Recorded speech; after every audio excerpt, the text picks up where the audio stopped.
자, 안녕하세요. D-23일, 1세트, 쇼터디, 행정사 2차 대비고요. 민법 계약입니다. D-23일. 긴장 좀 되지 않아요? 근데 이제 뭐 다 마찬가지 거라고 생각을 하는데, 음, 시험을 앞두고 그 시험 자체를 어떻게 그 접근하냐에 따라서 좀 다른 것 같아요. 내 인생에 이거밖에 없어. 나의 모든 걸 걸었어. 난 정말 뭐 이거 아니면 난 죽어. 이렇게 해서 더 집중력이 높아지고 더 좀 효율이 높아지면은 그렇게 스스로를 좀 몰아세우는 것도 어, 도움이 될 수 있겠죠. 근데 뭐 행정사 뭐 결과를 너무 연연하지 않고 난 내가 할 수 있는 건 정말 최선을 다하겠어. 결과는 뭐 몰라 따라오겠지. 꼭 붙어야지 라는 컨셉보다 혹시 내가 지금 시험을 보긴 봐야 되는데 합격을 하려면 내가 오늘 이걸 해야 되는데 어, 그냥 오늘 내가 공부하는 거에 최선을 다해야지. 이렇게 나의 어떤 그 태스크죠. 목적 그 업무에 더 집중하는 거랑 시험에만 집중하는 거랑 약간의 그 차이가 있습니다. 물론 이렇게 임무에 미션에 집중하는 게 좀 더 부담은 덜 하는 것 같아요. 왜냐면은 내가 이 미션만 클리어하면 조금 그래도 오늘 할 일은 다 한 거야. 예, 이렇게 하나하나 쌓여간다는 느낌으로 가는 게 어, 어떻게 보면 23일 동안 하루하루 버텨내는 게 좀 더 수월하지 않겠나. 23일 이후에 23일 그 시험장에만 그 꽂혀 있으면 너무 긴장이 돼서 오늘 하루에 좀 더 충실을 못하게 되는 경우도 있더라고요. 그래서 제 생각은 이왕이면 오늘 하루 제가 말씀드렸던 그 3센트 정도를 풀겠다. 그래서 각 과목별로 실제 시험장 느낌 나게, 그죠? 만약에 4문제를 하겠다 한 세트에 상관없습니다. 그래서 12문제죠. 1세트에 각 과목별로 3세트니 4문제니까 16문제죠. 4, 4, 16. 그죠? 그래서 이거를 3세트 하겠다. 그래서 오늘 한 48문제에서 50문제 보겠다. 약간 이런 컨셉으로 가는 것도 좋겠다. 이렇게 생각합니다. 그래서 오늘 하루에 4문제씩 16문제. 그래서 실전 시험처럼 보겠다. 실제 시험장 느낌 나게 그 시간에 맞춰서 공부하겠다. 그리고 오늘 하루 미션을 클리어하면은 난 내 할 일 다 했다.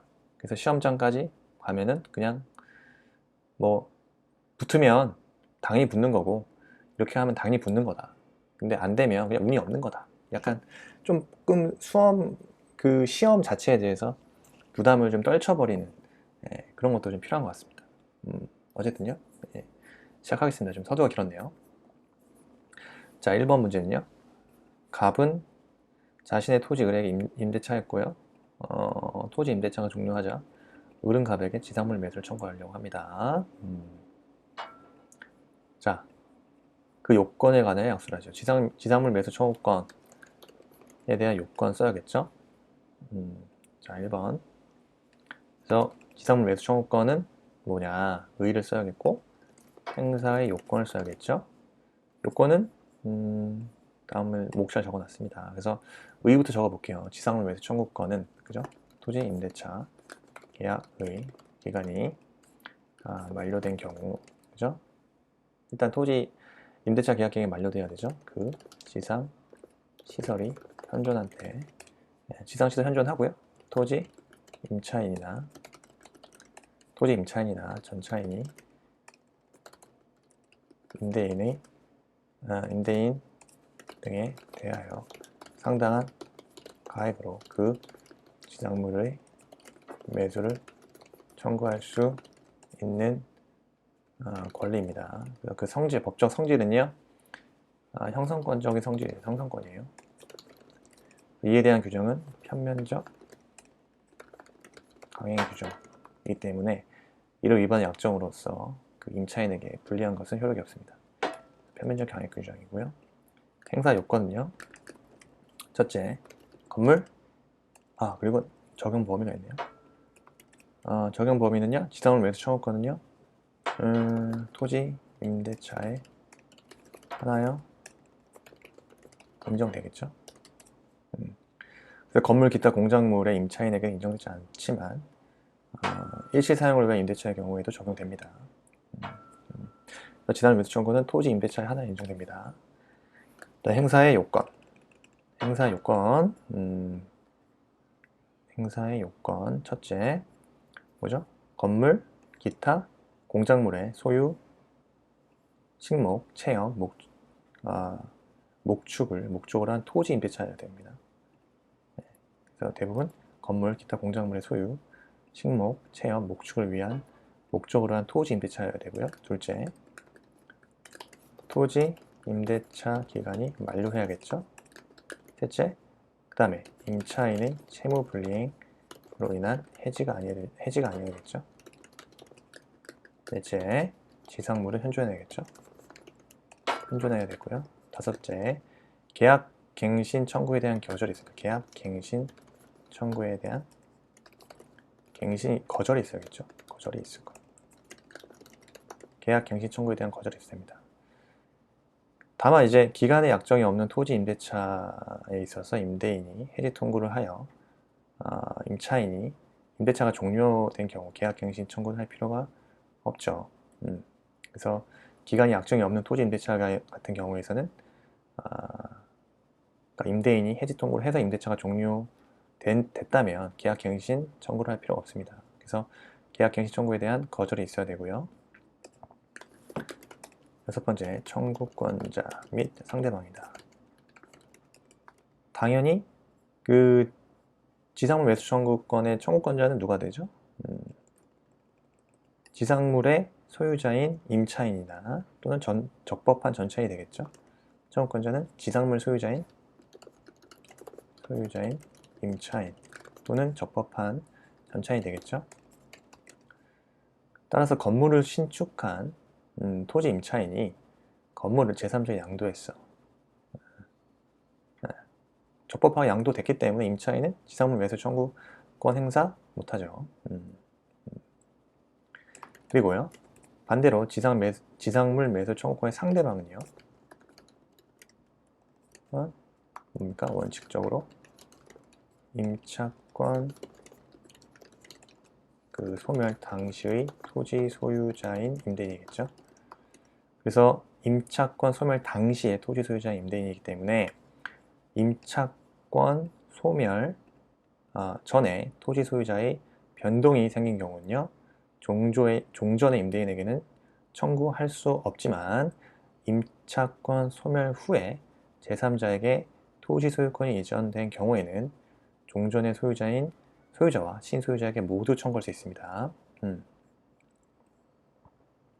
원칙은 임차권 소멸 당시의 토지 소유자인 임대인이어야 돼요. 따라서 임차권 소멸 전에 토지 소유자의 변동이 있는 경우에는요, 종전의 임대인에게 청구할 수 없지만요, 가령 임차권 소멸 후에 제3자에게 토지 소유권이 이전된 경우에는 종전의 소유자와 신소유자 모두에게 청구할 수 있습니다. 임차권 소멸한 후에 제3자에게 토지 예외죠.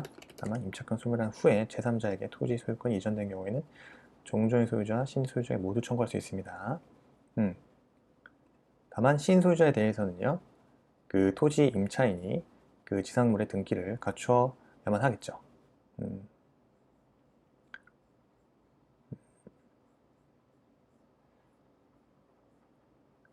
다음에 효과는요, 지상물 매수 청구권은 형성권이라고 했죠. 형성권이기 때문에 그 행사로서 임대인과 임차인 사이의 지상물에 대한 매매가 성립합니다. 이때 지상물의 매매 대금은요, 여러 사정을 종합적으로 고려해서 매수 청구권을 행사 당시 평가된 시가가 기준이 되죠. 따라서 기존 건물의 철거 비용을 포함하여 임차인이 임차 지상의 건물을 신축하기 위해서 지출한 모든 비용이 이에 해당되는 것이 아니고요. 또한 임차인의 영업 수익도 고려 대상되지 않습니다. 오로지 여러 사정 종합해서 매수 추공 행사 당시에 평가된 시가입니다. 그래서 기존 건물의 철거 비용을 포함해서 임차인이 임차 지상의 건물을 신축하기 위하여 지출한 모든 비용이 이에 해당하는 것은 아닙니다. 그리고 임차인의 영업수익도 고려 대상이 아닙니다. 이 정도 효과 쓰면 되고요. 지상물 매수 청구권 1번 한번 출제 유력한 포인트를 잡아봤습니다. 자, 2번 문제는요. 우수현상 광고겠네요. 우수현상 광고. 그래서 A 디자인 회사는 일정 기간을 정해서 지정된 응모기간 중에 디자인 작품을 제출한 자에 대해서 상금 지급하기로 광고 때렸습니다. 이 경우 갑이 작품을 선정하기 위한 우수현상 광고의 요건과 효력. 그죠? 그래서 우수현상 광고란 어떻게 돼요? 지정 행위를 완료한 자 가운데 우수한 지정 행위를 한 자에게만 보수를 지급하는 현상 광고죠. 지정 행위를 완료한 자 가운데 우수한 지정 행위를 한 자에게만 보수를 지급한 현상 광고입니다. 요건 첫째, 지정 행위는요 경합적이고 지정 행위는 경합적이고 우열의 비교가 가능한 것이라겠죠. 그래서 우수현상 광고를 이용하는 행위는요 여러 사람이 독립하여 완료할 수 있는 것이고요. 지정행위에 대한 우열의 비교와 판정이 가능해야만 합니다. 그래야 우수한 그 지정행위를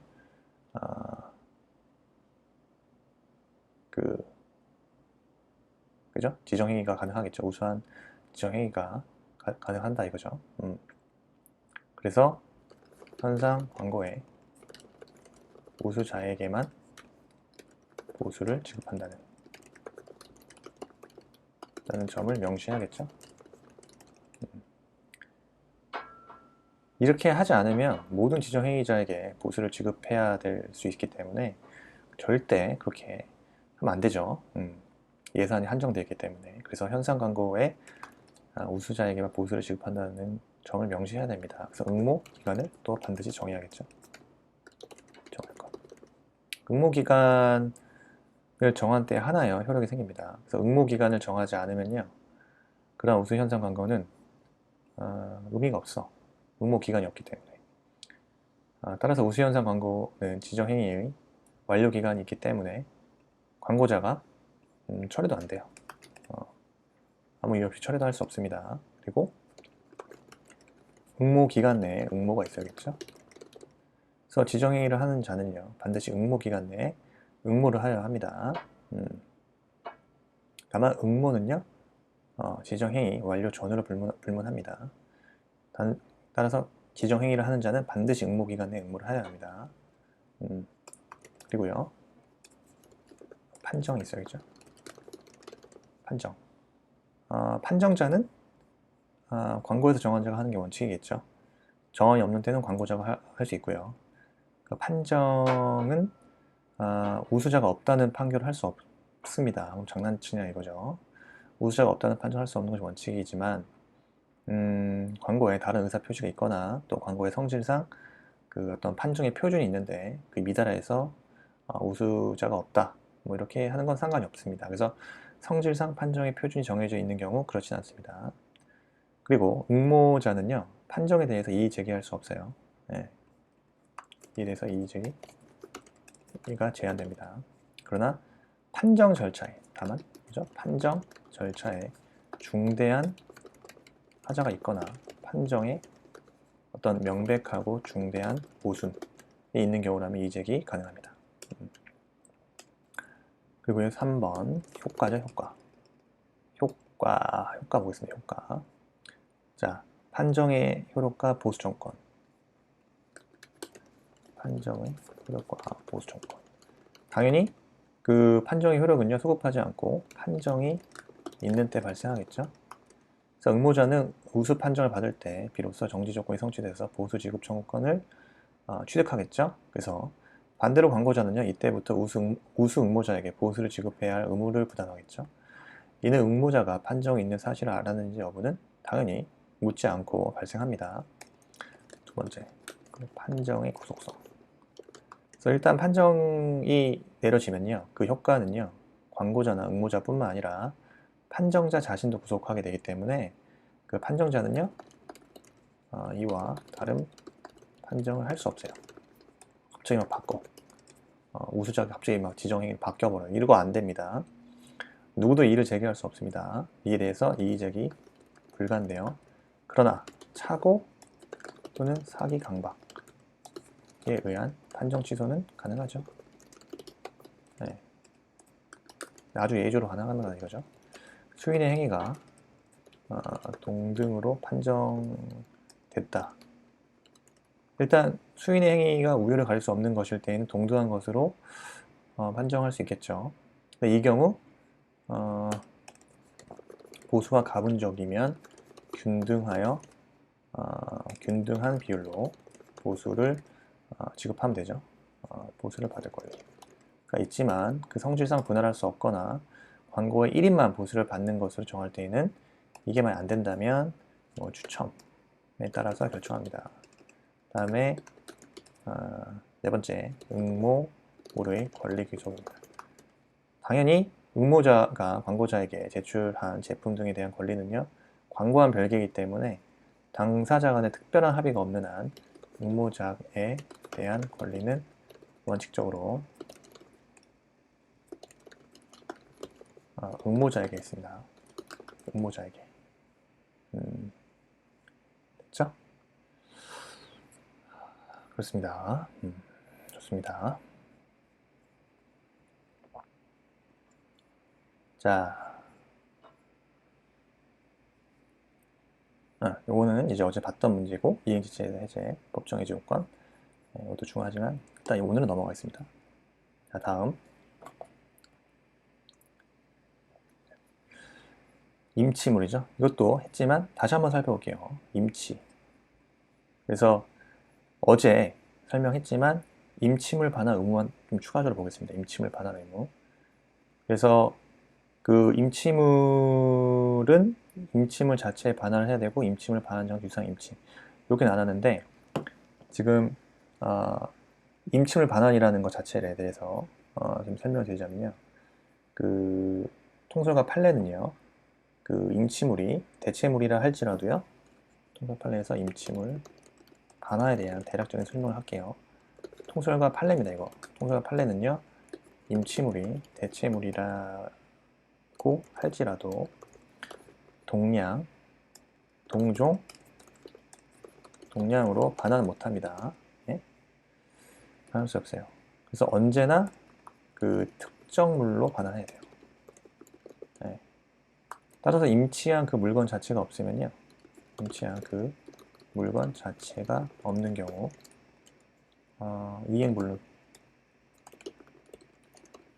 불능의 문제가 발생합니다. 그래서 임치물 반환에 있어서 뭐 특약이 있으면요.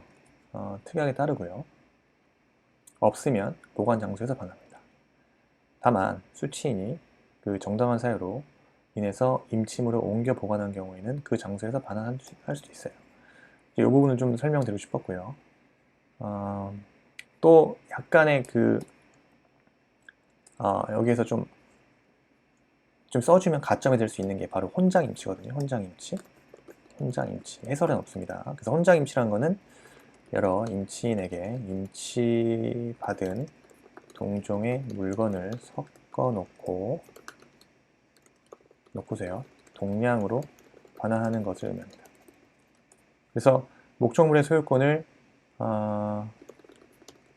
혼장임치는 목적물의 소유권을 수취인이 취득하지 않는다는 점에서 소비임치와 다르고요. 대체물을 동량으로 반환하면 된다는 점에서 그 특정물로 반환, 항상 그 물건으로만 반환해야 하는 어떤 임치와 구별된다. 요 혼장 임치 하나 써주는 것도 추가되면 좋을 것 같아서 제가 설명드립니다. 그래서 어쨌든 임침을 보관 의무, 그 다음에 부수 의무, 임침을 반환 의무, 요 의문 세 가지를 제가 적어줘야 되는 거예요. 그래서 유상 수취인 같은 경우는요, 그 특정물 채무자로서 성간주의 의무가 있다라는 거, 그 복임침 제한된다는 거, 그다음에 수취인의 임치물은 당연히 사용 금지되죠. 동의 없이 사용 못합니다. 그리고요, 부수적인 의무로 수취인의 통지 의무가 있고, 그리고 임치물에 대한 권리를 주장한 제3자가 수취인에 대해서 소유를 제거나 압류한 때 수취인은 지체 없이 임치물에 통지할 수 있고요. 위임에 관한 규정이 적용된다는 거. 그다음 임치물 반환 의무는 임치물 자체 반환입니다. 예, 임치물 자체 반환. 그래서 임치물과 대치물에 대해서 동종 동량을 반환하면 안 돼요. 그 다음에 임치물 반환 장소는 그 보관한 장소에서 반환합니다. 말씀드렸지만 수취인이 그 정당한 사유로 인해서 물건을 전치했다. 그럼 현존하는 장소에서 반환할 수 있습니다. 그래서 이거죠. 수취인이 정당한 사유로 그죠? 인하여 임치물을 옮겨서 보관한 경우 그 장소에서 반환 가능할 수 있습니다. 반환할 수 있습니다. 그 다음에 유상임치. 유상임치의 경우는요, 수취인의 임침을 반환 의무와 수취인의 임침을 반환 의무와 임치인의 보수 지급 의무는 동시이행 관계에 있죠. 그래서 수취인은 보수를 받을 때까지 임치물에 대한 유치권 행사할 수도 있습니다. 그 혼장 임치라는 게 이런 거다라는 점 추가하면 되고요. 됐죠? 예. 그 다음에 5번 문제. 예. 을은갑의 물건을 매수하는 계약을 했습니다. 매수권자죠. 해제권 소멸한 일반적 소멸사유 특수한 소멸사유에 대해서 작성하시오. 해제권 일반적인 소멸사유, 해제권 특수한 소멸 원인. 예, 한번 정리해놔야죠, 이거. 그래서 일반적 소멸사유는요, 채무자의 이행 또는 이행의 제공에 의한 해제권 상실입니다. 그 해제권이 발생하더라도요, 그 해제권 행사하기 전에 채무자가 채무의 내용을 조춘 이행과 지연 배상을 했어요. 그럼 해제권 소멸하겠죠? 그 다음에 해제권자의 일방적인 의사표시로 해제권 포기할 수도 있습니다. 이 해제권 포기의 의사표시는 당연히 상대방에게 하여야 하는 거죠. 해제권은요, 그 해제권을 갖는 자가 상당한 기간 경과하도록 이를 행사하지 않아서 상대방으로서 이제는 그 권리가 행사되지 아니할 것이라고 신뢰할 만한 정당한 사유를 가지게 될 때, 이른바 실효의 원칙에 따라서 해제권 행사가 사용되지 않습니다.